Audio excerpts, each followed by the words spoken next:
Hello everyone, welcome to our today's session. In last session, we have studied about the requirements of ideal materials. Also, we had a look on classification of materials. And at the end of last session, we have studied about the selection criteria of materials. In today's session, we are going to study about properties of materials. Before starting our today's session, let's have a look on outcomes of this presentation. At the end of this presentation, student able to understand why to study the properties of material, what are the different properties of material, and where it is useful. So let's begin our today's session with a question: why we are going to study this topic, or what is the need of studying this topic?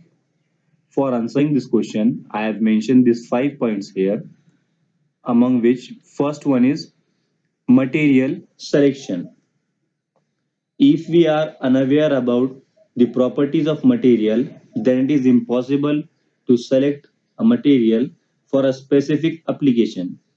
For example, I want to manufacture a gear shifting lever of four-wheeler, and without knowing the properties, I have selected glass material for manufacturing it.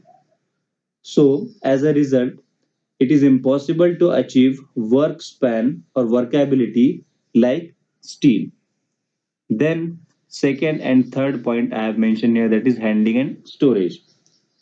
Handling and storage of material required understanding of properties. Suppose I'm carrying or handling steel and ceramics in same manner, then there is a huge chance of cracking of ceramic material because it is quite brittle in nature as compared to steel.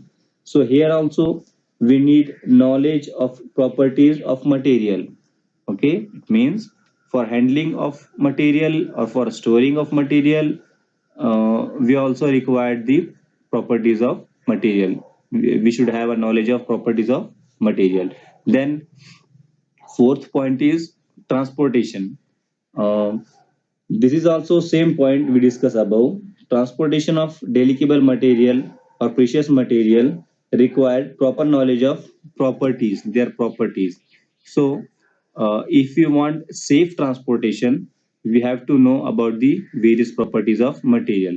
Then last point is research. Okay, what it means, if you are doing research on a particular material or any material, or you are working on a material to achieve new properties, for any kind of research on material, you have to know the basic properties of material. That's why we have to study the properties of material.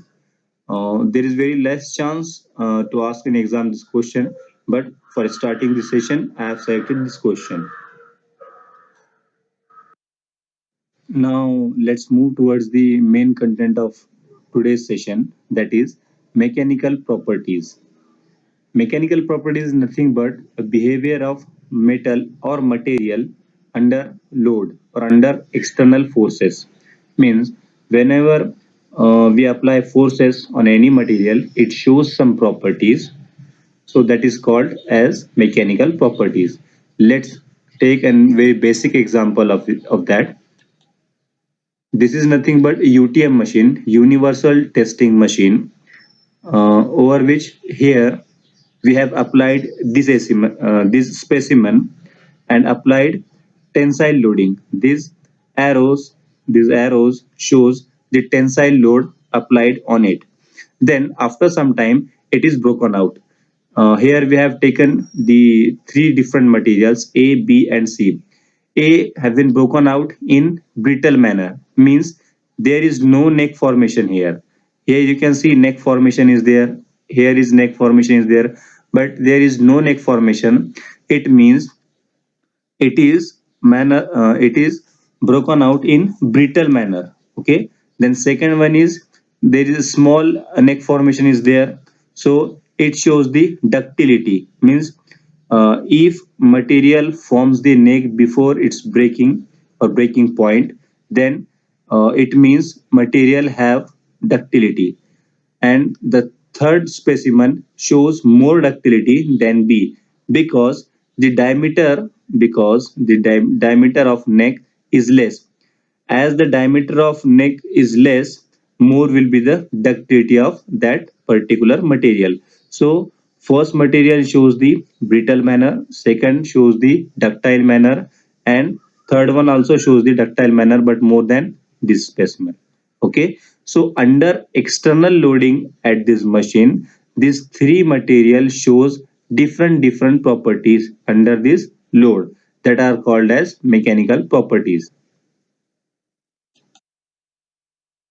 So let's study the mechanical properties one by one. Very first property is strength. Strength is nothing but ability of material to sustain the load or external forces.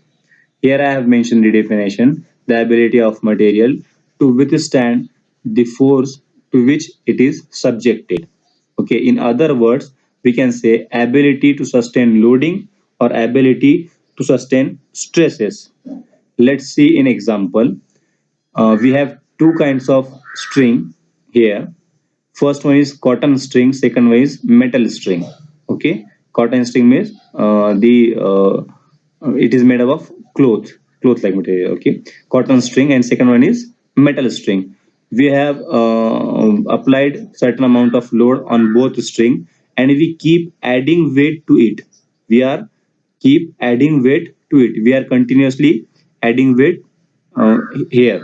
Okay, so after some time we will observe the cotton string will be broken out, and metal string is still remains same. What it means, the load sustaining capacity of this metal string is more than the load sustaining capacity of this cotton string.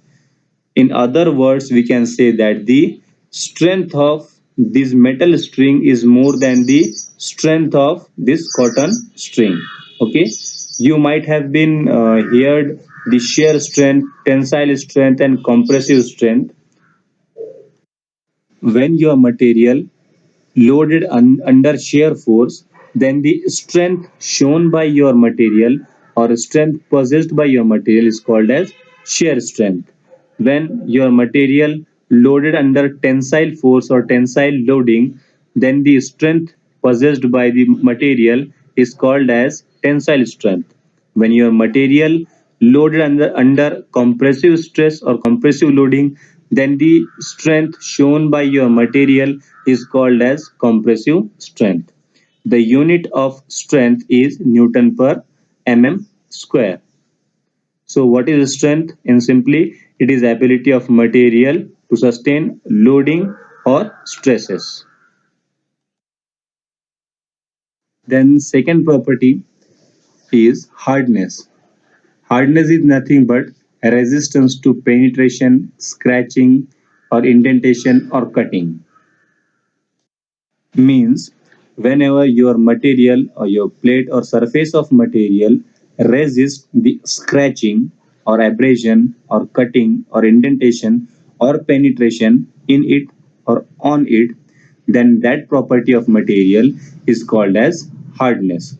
Okay, it can be determined by the Brinell hardness test, Rockwell hardness test, or Vickers hardness test. Its unit is Brinell hardness number, BHN, Brinell hardness number. Okay, so what is the example of this property? So you might have been seeing this screwdriver. This material of tip is nothing but having high hardness. You can observe by yourself that the material of this tip, it is very hard, means you cannot make scratch or you cannot make indentation or any kind of penetration at this material or at this tip. So this is the best example to observe the hardness. Okay, then next property is ductility. So, ductility is nothing but a property by virtue of which a material can be drawn into thin wires. Let's consider two material. First one is copper and second one is steel. So you might have been seen a copper wire with diameter in nanometers or micrometers. But we cannot make the wires of steel in manometers or we cannot make a wire of steel with very less diameter, but we can make the wire of copper metal with minimum diameter. So it means the ductility of copper material is more than the ductility of steel. Simply, ductility is nothing but property of material by which it can be drawn into thin wires. Then next one, malleability. Malleability is nothing but a property of material by which it can be drawn into thin sheet. Ductility, in ductility we have studied the property by which material can be drawn into thin wires, and malleability is nothing but property of material by which it can be drawn into thin sheets. This foil paper you might have been seen before, and this kind of gold paper or copper paper you might have been seen. These all are made with the help of malleability property of that particular material. Next property is stiffness. It is quite confusing, but keep focusing. We'll definitely study and make it everything clear. So stiffness is nothing but a resistance to deformation under loaded condition. Means whenever we load any material and it resists for bending or any kind of deformation, then that property is called as stiffness, or in other terms, stiffness is nothing but a resistance of elastic body to deflect deformation. See in this diagram, we can see that uh, there are two beams. One is made up of fine ceramic, second one is made up of stainless steel. We have applied the same load on free end of that beam. Okay, so the bending of this beam is less as compared to bending of this stainless steel beam. Okay, so less will be the bending, more will be the stiffness. Okay, here is more bending we can see. So if we see more bending, then the stiffness of that material is less. If it shows less bending, then the stiffness of that material is high. What is stiffness? It is nothing but a resistance of a material to resist deformation or deflection under loading. This is formula for stiffness, where K is equal to F upon delta, where K represent the stiffness, F stands for the applied force, which is nothing but this. Then delta is for deflection. Its unit is Newton per meter. So here our next property is formability.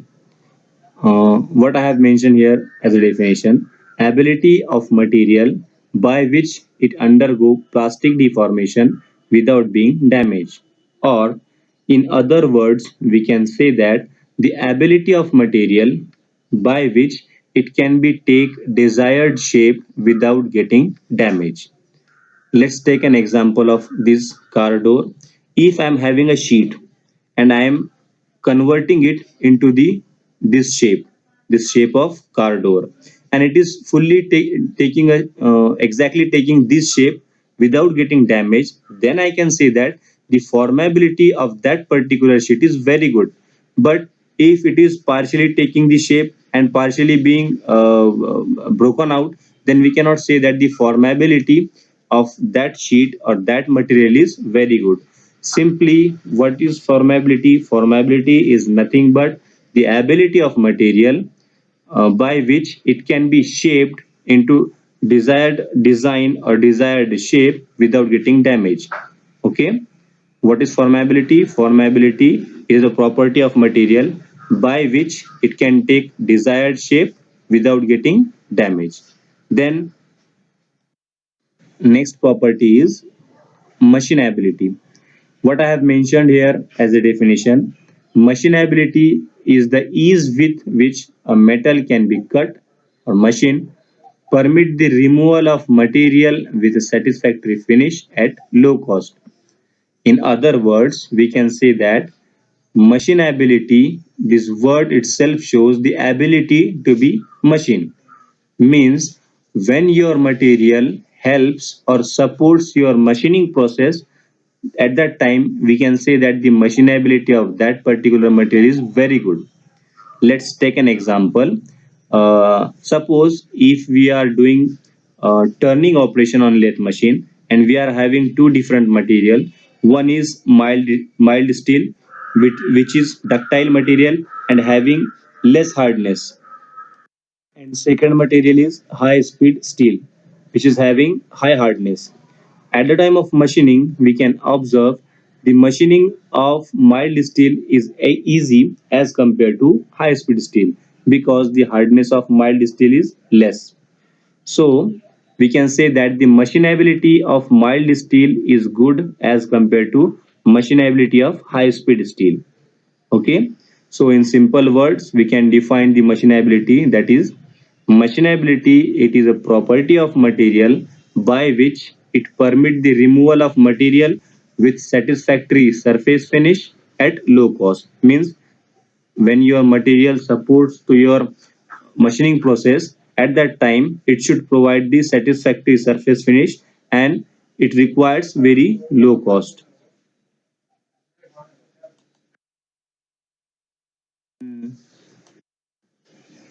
Next property is weldability. Weldability itself shows the ability to be weld. Means the material is providing ease for the welding process, or it is easy to weld. Then the weldability of that material is high, and it is difficult to weld, then the weldability of that material will be low. For example, I am performing welding process on two different materials. First, I am taking steel, and second one sheet of steel. Then the heavy steel, it is easy to weld, but the sheet of steel or sheet of aluminum is difficult to weld. Okay, then the weldability of that sheet is less and the weldability of that heavy material will be more. Weldability is nothing but when material shows the ease with joining process, then it is called as weldability. Weldability, what it shows, it is ability to be weld. Okay, then next one is castability. Again, here it is ability to be cast. First we will see what does mean by casting process. Casting process is nothing but melting the material or melting the metal and then pouring it into the die and producing required shapes. Okay, then this whole process is called as casting process. Then if your material is supporting or providing easiness for this process, then it is called as castability of that product or castability of that material is good, otherwise it is bad. Let's take an example. um, I have chosen two materials. First one is aluminium, second one is steel, and I am performing casting process by taking these two materials. So first of all, I have to melt that material. So melting point of aluminium is near about 600 to 650 degree. Okay, so it will be easily melt and can be poured into the die. Okay, and I can uh, obtain the required shape. But in case of steel, when I want to melt that steel, I have to provide more heat because the melting point of steel is 1500 plus, more than 1500, near about 1600 degrees Celsius it is required to melt the steel. So the castability of aluminium is more than the castability of steel. Both can be cast, but it is easy to cast the aluminium material and it is difficult to cast the steel materials. So castability is nothing but ability to be cast. So here is our next slide, and next property is resilience. what does mean by resilience, or what I have mentioned as a definition. Resilience is a capacity of material to absorb the energy elastically. What does mean by elastically? Means within a elastic limit. For understanding elastic limit, we have to see this stress strain curve for ductile material. So from this point O to A, from this point O to A, this line shows the limit of proportionality or elastic limit. See here, elastic behavior. From point O to point A, material shows the elastic behavior. After point A, material goes under plastic deformation.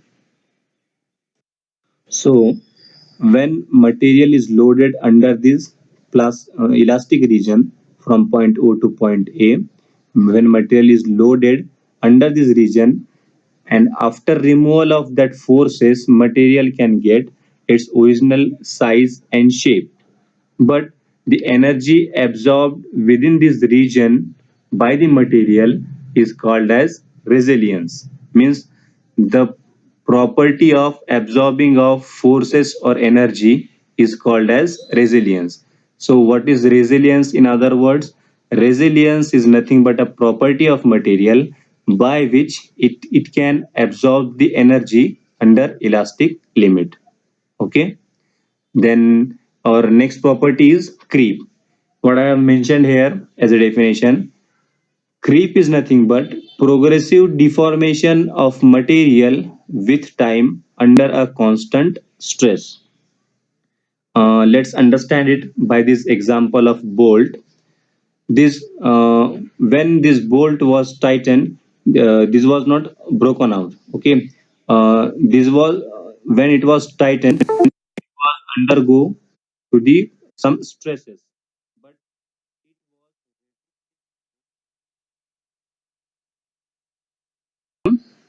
bolt will become weakened, and due to which this deformation of material takes place.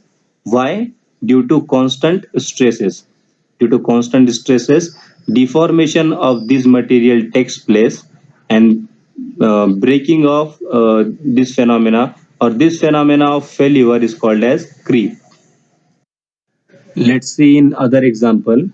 Here we can see the tiered out pipe of steam boiler. Means from this pipe steam was flowing, but after some span of time it is teared out just because of continuous pressure inside this pipe. See, at the time of beginning, it is withstand with the pressure of that steam, but after some time, due to constant stresses or constant pressure on it, the strength of that particular material get reduced, and after progressive deformation in a particular span of time, this tear out was happened. The phenomena of this failure is called as creep. It is a property of material by which material get failed by progressive deformation with time under constant stress. How we can define creep? Creep is a property of material by which material get deformed with time under constant stress. Okay. Then here is our next property, that is wear resistance. What I have mentioned here as a definition, resistance to loss of material from a surface by means of some mechanical action. In other words, this heading itself shows that the resistance to wear. It is a property of material to resist the wear. See here, the meshing of gear. This meshing of two gear may cause the wear out, the wearing of material. What is mechanical action? The rotation of this gear is nothing but the mechanical action, due to which the wear of this teeth may happen.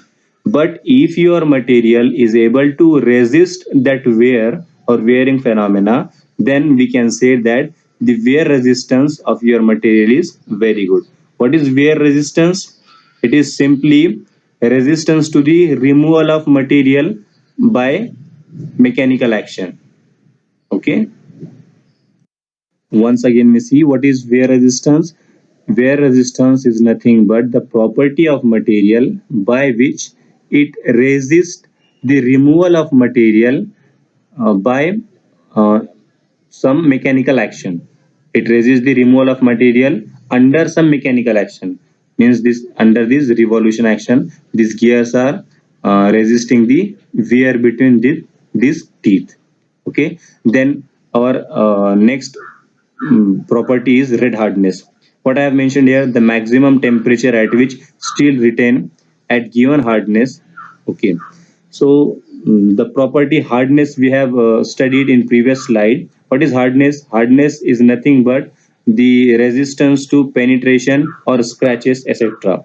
But when I start heating the material, okay, when I start heating the material, so it is obvious that after some time or after some temperature, the hardness of material will automatically reduce. But up to certain temperature, material shows the same hardness, so that hardness is called as red hardness. Let's take an example. Suppose this material, this rod is showing 120 BHN, 120 Brinell hardness number at normal temperature and pressure. Okay, at normal temperature and pressure. Then I started heating it. Okay, then up to 500 degrees Celsius, it is showing the same hardness number 120 BHN. But after 500 degrees Celsius, the hardness of this rod is reduced. Okay, then we can say that the red hardness of this rod is 120 BHN. Okay, it is also called as hot hardness. Then here is our last slide of today's session. The next property is toughness. Toughness is nothing but amount of energy a material can be absorbed before actual fracture or failure takes place. Means before failure, just before failure point, the energy absorbed by the material, the total amount of energy absorbed by the material is called as toughness. Let's understand it by the example. uh, if we hit by an hammer on this metal strip, it will absorb the whatever force are applied by this hammer. But same force when we apply on glass material, glass will broken out. Okay, so what it means, this metal strip absorb the applied force, this metal strip absorb the applied force, but the absorption capacity of the glass is less as compared to this strip, this metal strip. Okay, simply it means toughness of glass is less than toughness of this material or this metal strip. Okay, what is toughness? Toughness is nothing but energy absorbed by the material before its failure point. Means from start to up to failure point, the energy absorbed by the material is called as toughness. And last property is embeddability. What I have mentioned here as a definition, property of material that permits the embedding of small particles of dirt, thus decreasing the abrasive action of these small particles. First of all, understand this term embedding. Embedding means nothing but fixing. Okay, generally this phenomena is seen under the bearing material. What it means, when foreign particles or external particle comes into the bearing material or comes at the surface, then this material fix it at that place only to avoid abrasive action. What is abrasive action? It is a kind of metal removal process, abrasive action. So to preventing abrasive action or to preventing metal removal phenomena, the material fix the external particle to its own place is called as embeddability. Okay, so here we will stop our today's session. Thank you.